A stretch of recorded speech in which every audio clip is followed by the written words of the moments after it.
Hi, guys. This is another day the Lord has made for us, and we're just happy to be here. Happy to be able to know that God has been protecting us through all this, that God has been with us through this storm we're going through called life.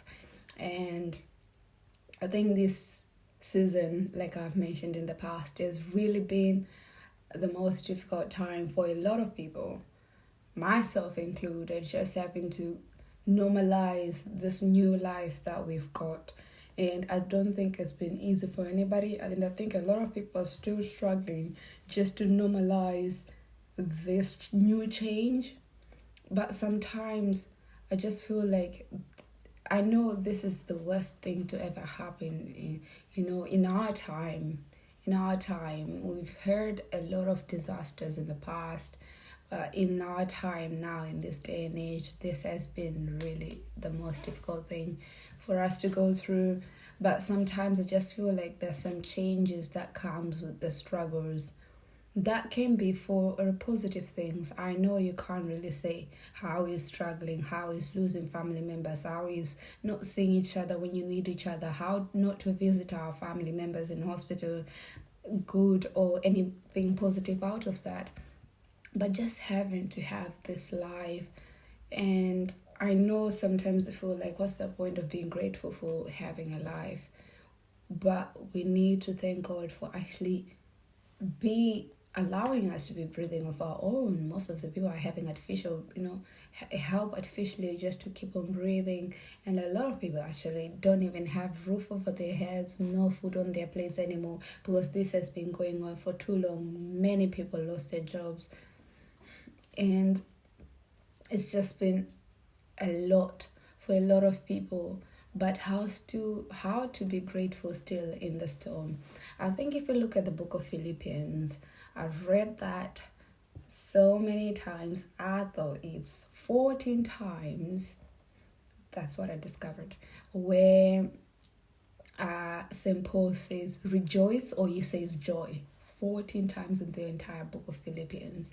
And if you look into that book, Paul was already going through enough. He was already in chain, and he's writing to these people.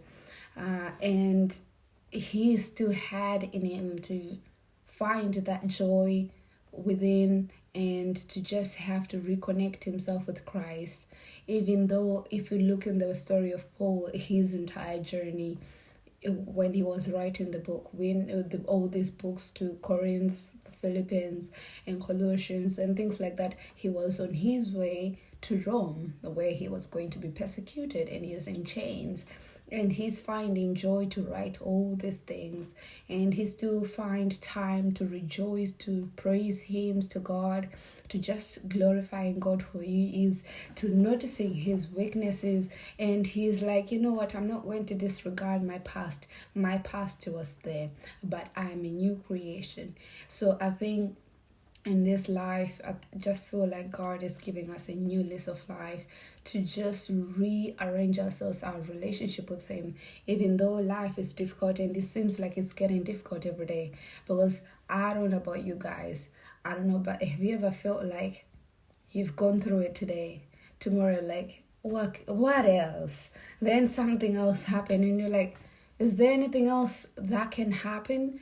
Like, that's how St. Paul used to deal with these things. Like, if we look at his journey into Malta, how he was stuck on a shipwreck, how he got stuck, how he got bitten by a snake, how he was accused, called a murderer, called this, called that. But there was still a revelation. The Lord still had something to reveal through his pain. There's always a purpose in everything that God does, because he cannot allow something that does not really bring glory, that does not really glorify him at the end. And he allows you to go certain things that you can know and see his hand through it all. And that's what I feel like this season has been so tough. Not just being physically in contact with everybody that you love and know, but just having to rearrange life itself, and not sure what holds tomorrow, because we're all living in this uncertainty, and we just hope, and hope is all what we have.